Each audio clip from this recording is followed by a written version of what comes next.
right, KGB time. This is going to be tricky. I'm GrubbyD, and I love this game. It's my favorite game. And we've got like 20 minutes to get through it to try and explain what on earth is going on. And with me, I have Woofs. Yeah, hello. Also one of my favorite games. And yeah, we've got an uphill battle here, trying to figure out how to explain this crazed game in such a limited amount of time. It truly is. It's something else. So a quick preface: we work for the KGB. We've just been assigned to Department P, which is like internal affairs. So we're rooting out corruption, and a ex KGB operative has just been killed. So we're looking into that. I'll count in the timer start, I guess. Yeah, sounds good. Start time in 3, 2, 1, go. All right, good luck. Buckle in, everyone, because there's no stopping now.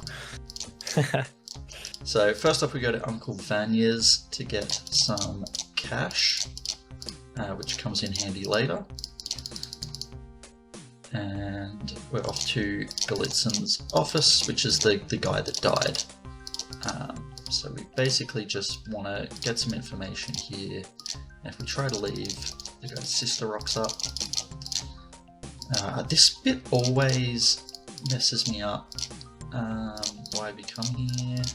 Yeah, there we go. Yeah, so I think the optimal path, and the thing is, the game is so fast-paced that you just kind of have to have a backup for a backup for a backup. But yeah, she rolls up, and you basically just have to ask her, why are you here?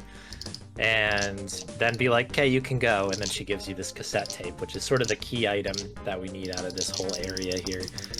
There's been some nice rerouting back when Grubby and I were kind of running this, I don't know, a year ago or something, where we're kind of, if you leave automatically, like you try to leave the office early, she rolls up immediately. We used that kind of trick a couple times in this run of basically trying to leave areas early, and the game's like, no, like you're not done yet. And yeah, we have to do this whole thing. So Grubby is listening to the tape now. We now have some key information. And we kind of entered this like almost quiz section. This game will do that a few times. Yeah, and I've already died. Oh, nice.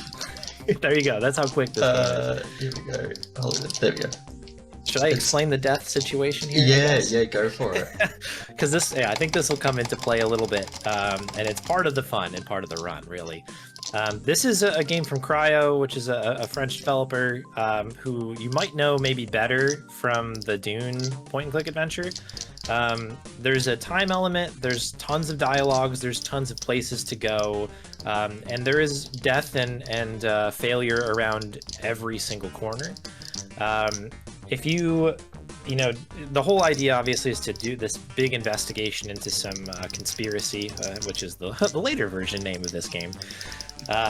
But yeah, basically you're collecting information. You need to look at things and talk to people in very particular ways to get the right information. So Grubby is being very careful about selecting the correct answers here, because if you veer off this track at all, you're not on time to a particular location, or maybe you give up a little too much information in a dialogue, or you say the wrong thing. Maybe you're just in a bad mood to somebody, you know, kind of a little rude to somebody. You'll see that in the next chapter. You will lose and you die, and then you have to kind of roll back to a recent save. And so this is an extremely careful run. Because we're in a marathon, for sure deaths are going to happen. This is sort of the way of the land, and you know, embrace the death, because it'll be all over the shop here. You were just telling me about one of the funnier deaths in the game, so you may have seen Grubby use a match on the matchbox there. That basically gives you a little bit of light so you can find a switch that's hidden under a countertop there. Grubby reminded me of a death that he got one time where if you overshoot that reach there, you can actually use the match on yourself, and that lights you on fire. The game just lets you light yourself on fire, and then of course you lose. So then, you know, this is the kind of world we're living in right now. It's you know, maybe a period appropriate piece, somebody might say, but this is a crazy thing.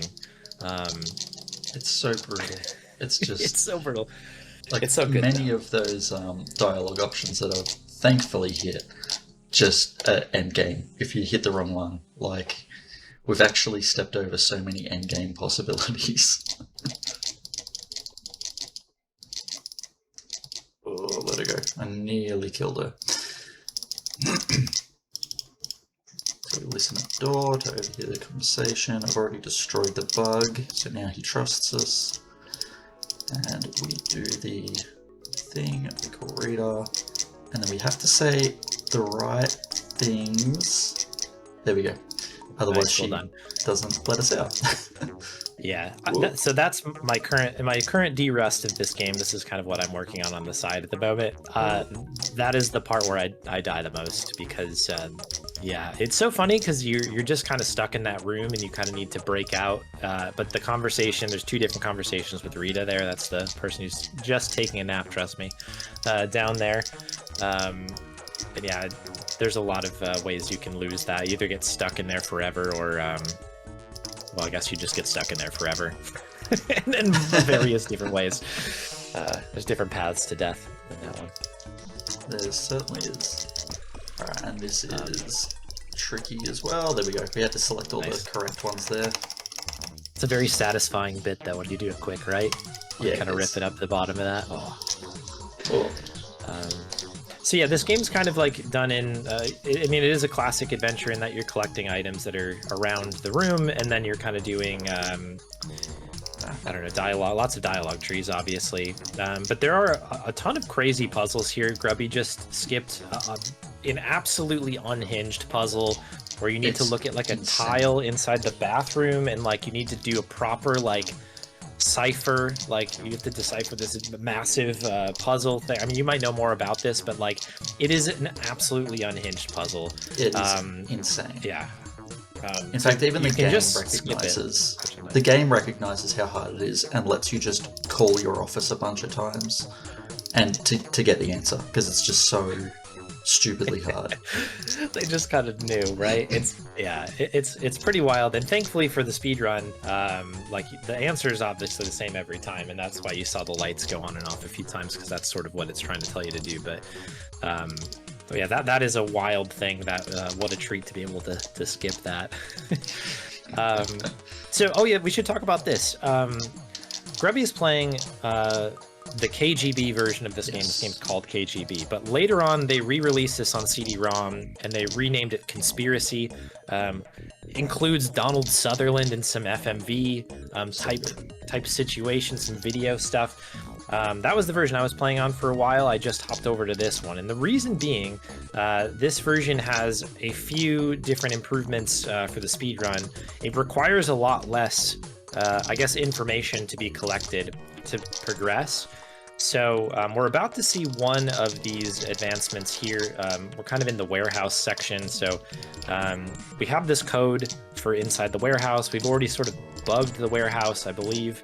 It's all happening so fast, Grubby. You're so quick. Yeah, I know. It's I hope I bugged it.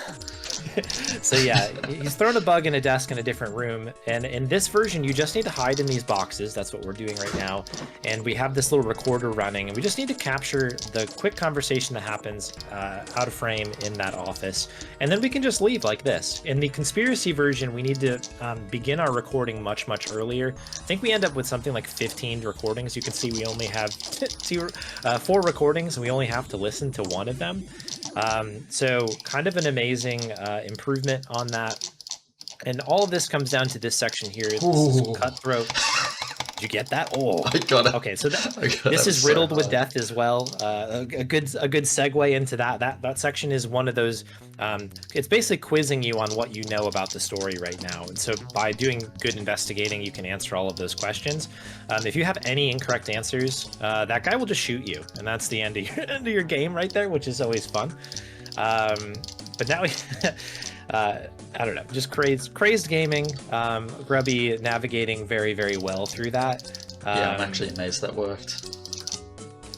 There's a lot of body moving going on. You saw one in the earlier chapter there where we threw a guy in a trash can. He's just napping. Don't worry about it.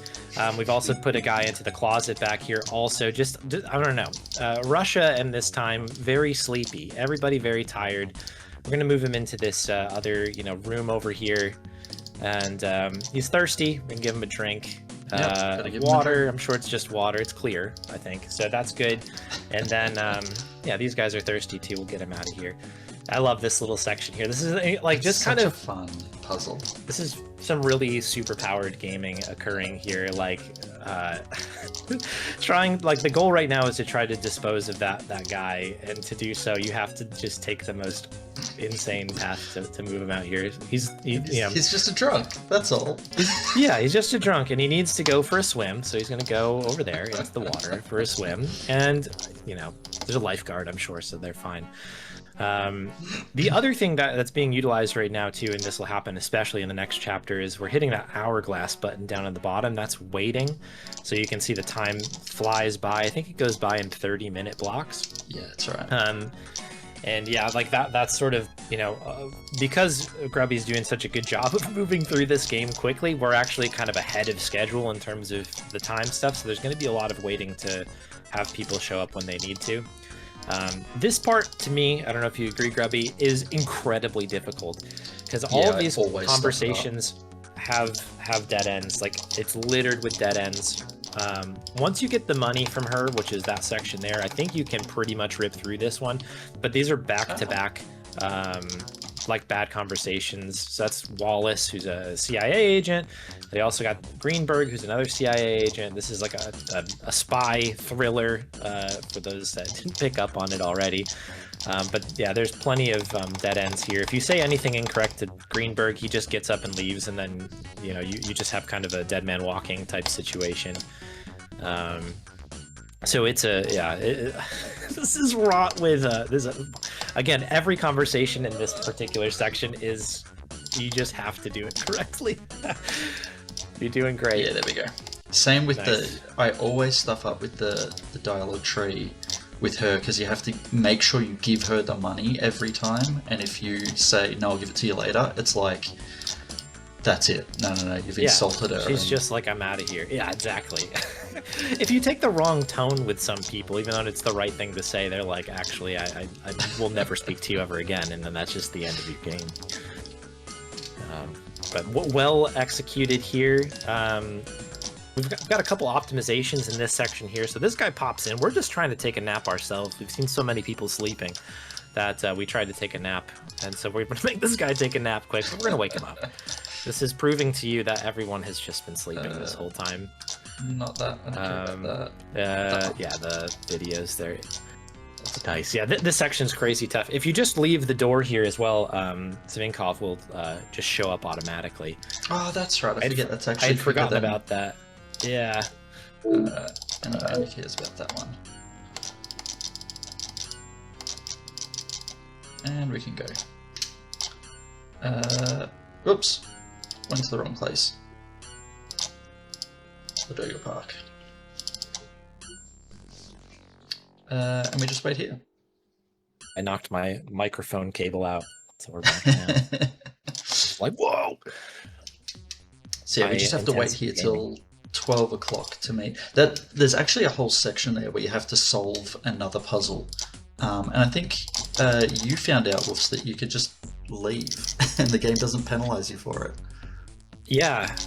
I mean, it's kind of insane. There's a big section there where you need to wait and do a couple things. And yeah, if you just make it to the park and you wait in that particular area, Greenberg just rolls up at the usual assigned time and you're good to go. I think somebody in my chat may have called that one out, I think, so shout outs to them. Cool. Unless I did figure that out, in which case shout outs to me, but I think it was somebody else who wanted to steal that. This chapter it's really time sensitive. I mean, the route that we're using doesn't make it look like that, but this is the chapter where it's like you have to be in certain spots at certain times or you will be found. So if you hide in the wrong spot and wait, you'll get discovered. So it's really just trial and error to make sure you're hiding correctly. But thankfully, there is a nice and easy route, which is hiding here. We miss all the juicy details that happen up this end of the ship, but skipping it obviously makes it quicker. But you'll see there's like a bunch of little character sprites will show up at the end there. There they are. And they're moving a body on board and all sorts of stuff. There it is. A lot of very like important like lore things going on. I think it's very funny that you can choose to hide over here, and the game's like, yeah, whatever, it's fine. It's just like, oh, people are gathering at the other end of the ship, and there's another boat showing up, and don't you want to see what it is? And you're like, we're good, we're okay.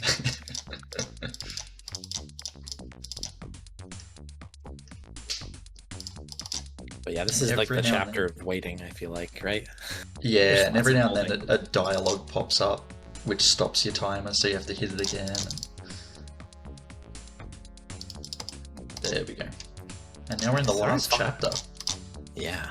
You're flying through this. This has been, you know, I don't want to jinx this, but this has been about as smooth as you can. So far, so good. Whoops, gotta wait here.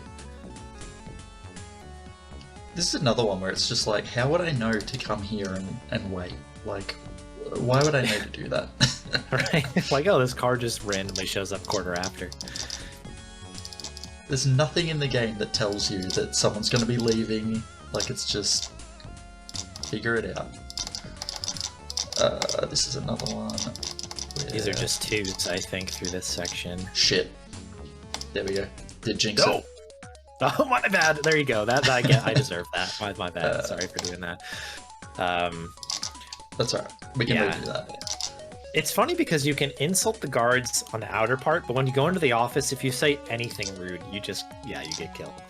And so it's like, it's one of those choose your battles type situation. I do want to call out the soundtrack, which has been, I'm sure people are bopping to this right now, as you should be. What a banger. Just, it's relentless like the game is. Just so good. So good. Oh shit, I hit the top one again. No. Oh my goodness. I really did do this. You should ban me from this commentary booth here. Oh, jeez. I think it's the second dialogue option each time.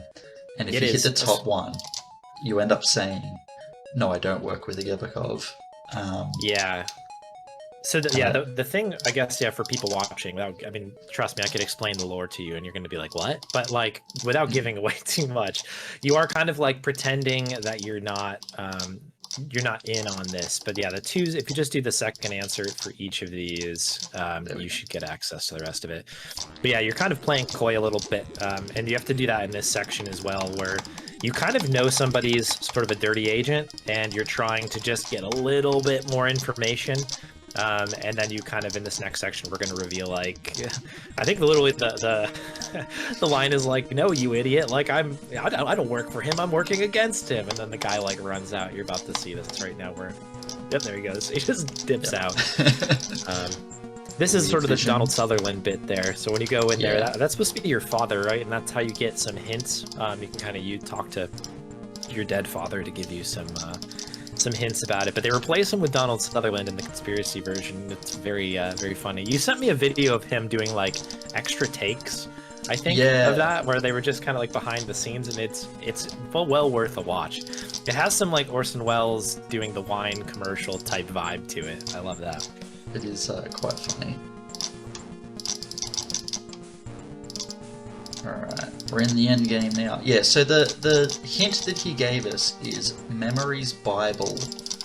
And so we have to say to him, Motherland and Memory's Bible.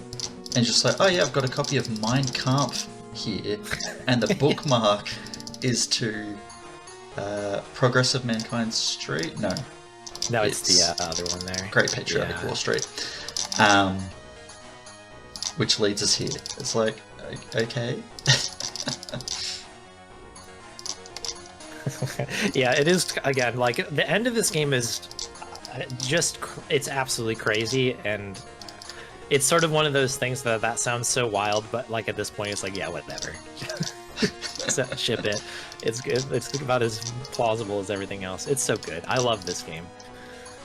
And I think if I go to leave, yeah, that's right. So I will show a funny little glitch that actually showed up on one of your streams, Wolves.